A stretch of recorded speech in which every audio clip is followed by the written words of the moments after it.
সকলকে স্বাগত জানাই তোমাদের প্রিয় ইউটিউব চ্যানেল স্টাডি বাংলা 24/7-এ। তো যারা এবছর তার 2024 শিক্ষাবর্ষে যারা এবছর মাধ্যমিক এবং উচ্চ মাধ্যমিক পরীক্ষা দিয়েছিলে এবং তোমাদের যেহেতু জুন জুলাই নাগাদ তোমাদের রেজাল্ট প্রকাশ করা হবে এবং যারা এবছর 2024 ইংরেজিতে কলেজে অ্যাডমিশন নেবে ত্রিপুরার 22টি ডিগ্রি কলেজের মধ্যে, তো কিভাবে তোমাদের অ্যাডমিশন প্রসেসটি হবে, তোমাদের সম্পূর্ণ ডিগ্রিটি কত বছরে থাকছে এবং তোমাদের মার্ক ডিস্ট্রিবিউশন কেমন হবে এবং তোমাদের কি কি সাবজেক্ট নিতে হবে, সম্পূর্ণ আজকের এই ভিডিও। তো ভিডিওটি শেষ পর্যন্ত দেখার অনুরোধ রইল এবং এই চ্যানেল নতুন হলে চ্যানেলটিকে সাবস্ক্রাইব করে পাশে থাকা বেল আইকনটি অন করে রাখবে, তাহলে যখনই কোনো গুরুত্বপূর্ণ ভিডিও নিয়ে আসবো সরাসরি তোমাদের কাছে নোটিফিকেশনটি চলে যাবে। তো যখনই ডিগ্রি কলেজের অ্যাডমিশনের প্রসেস শুরু হবে সবার আগে আপনাদের জানিয়ে দেওয়া হবে এবং এবছর এন্ট্রান্স দিতে হবে কিনা, তো এখন পর্যন্ত কোনো নোটিশ আসেনি, আসলে সবার আগে জানিয়ে দেওয়া হবে।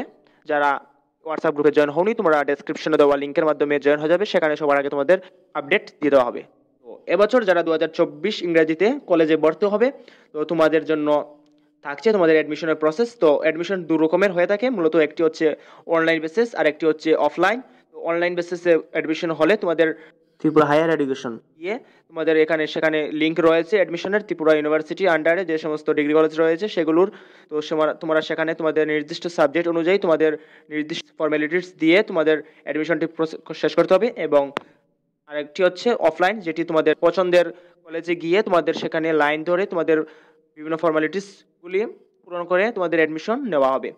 মূলত তোমাদের দুটি পদ্ধতির মাধ্যমে তোমাদের অ্যাডমিশন হবে, কেউ অ্যাডমিশন বাদ হবে না, হয়তো তোমাদের পছন্দের সাবজেক্টটি নাও পেতে পারো। তো তার জন্য তোমাদের কি কি ফর্মালিটিস পূরণ করতে হবে, তার জন্য তোমাদের অবশ্যই এই ভিডিওটি শেষ পর্যন্ত দেখতে হবে। তোমাদের যদি অনলাইনে তোমাদের ফর্ম ফিল আপ হয় তাহলে তোমাদের প্রথমে তোমাদের সাবজেক্টটি সিলেক্ট করতে হবে, তোমাদের পছন্দের কলেজ সিলেক্ট করতে হবে, ডকুমেন্টস ভেরিফিকেশন করে তোমাদের সাবমিট দিতে হবে। এবং অফলাইনে যদি হয় তাহলে মেমোরান্ডাম সাথে তোমাদের সাবজেক্ট সিলেক্ট করতে হবে, তোমাদের ফি রাখা হবে, তোমাদের ফি দিতে হবে, তোমাদের নির্দিষ্ট সাবজেক্ট রাখতে হবে। তো এভাবেই তোমাদের অফলাইন এবং অনলাইনে অ্যাডমিশন নিতে হবে। এবং অ্যাডমিশন কমপ্লিট হওয়ার পর তোমাদের ক্লাস রীতিমতো আগস্টের পর বা আগস্ট থেকে তোমাদের শুরু হয়ে যাবে, এমন হয়তো এর আগে বা পরে হতে পারে, তা নির্দিষ্ট নোটিশের মাধ্যমে জানিয়ে দেওয়া হবে। তোমাদের ডিগ্রি কোর্স তোমাদের বর্তমানে 4 বছরের হয়ে থাকে। তোমাদের যারা ভাবছো 3 বছরের ডিগ্রি কোর্স করবে তাহলে তোমাদের গ্র্যাজুয়েশনের সার্টিফিকেটটি দেওয়া হবে। 4টি ইয়ারের মাধ্যমে তোমাদের সম্পূর্ণ ডিগ্রি ভাগ করা হয়েছে। প্রথম বছর হচ্ছে তোমাদের ডিপ্লোমা কোর্স, সেকেন্ড বছর হচ্ছে স্পেশাল কোর্স, 3 বছরে হচ্ছে তোমাদের সাধারণ ডিগ্রি কোর্স। প্রত্যেক বছর দেওয়া হয় যেরকম আগে থেকে শুরু হয়ে আসছে, এভাবে তোমাদের 3 বছর করার পর তোমাদের একটি ডিগ্রি কোর্সের সার্টিফিকেট দেওয়া হবে। এবং যারা অনেকে শুনে রেখেছো যে 4 বছরের বর্তমানে সম্পূর্ণ ডিগ্রি কোর্স গ্র্যাজুয়েশনের, তো তোমাদের 3 বছরের গ্র্যাজুয়েশনের সার্টিফিকেট দেওয়া হবে। এবং 4 বছর কারা করবে, যারা অনার্স নেবে অর্থাৎ কোনো সাবজেক্টের টিচার হবে, বা যেমন বলা যায় মেজরে যদি কেউ ইকোনমিক্স নিয়ে থাকে তাহলে যদি সে চায় পরবর্তীতে মাস্টার্স করবে বা পিএইচডি করবে তাহলে সে অনার্স করতে হবে। তো এই অনার্সটি মূলত তোমাদের এমএ অর্থাৎ মাস্টার্সের মধ্যে কাউন্ট হবে। তো অর্থাৎ মাস্টার্স 1 বছর তোমাদের অনার্স সাবজেক্ট হিসাবে দেওয়া হবে, যেটি 4 বছরের যারা কোর্স করবে 4 বছর দিয়ে করতে হবে এমন নয়, তোমাদের 3 বছর করার পর তোমাদের গ্র্যাজুয়েশন সার্টিফিকেটটি দিয়ে দেওয়া হবে।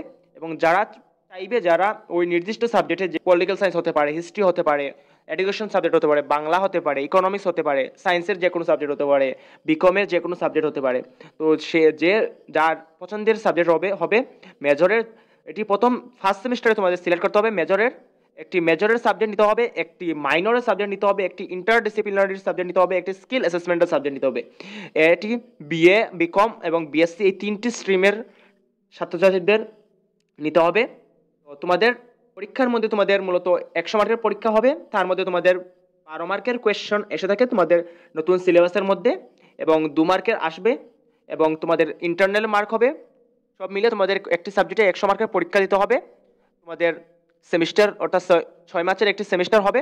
তোমাদের major, minor, interdisciplinary, skill assessment প্রত্যেকটি সাবজেক্টের সেম মার্ক প্যাটার্ন অর্থাৎ মার্ক ডিস্ট্রিবিউশন থাকবে।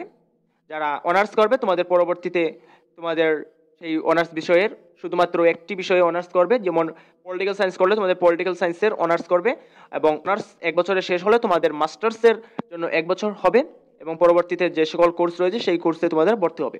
তো এই হচ্ছে মূলত তোমাদের বর্তমানে গ্র্যাজুয়েশনের প্রসেস। তো অন্য একটি ভিডিওর মাধ্যমে আরও বিস্তারিত আলোচনা করব। আজকের ভিডিও এতটুকুই। সকলকে ভিডিওটি শেষ পর্যন্ত দেখার জন্য ধন্যবাদ।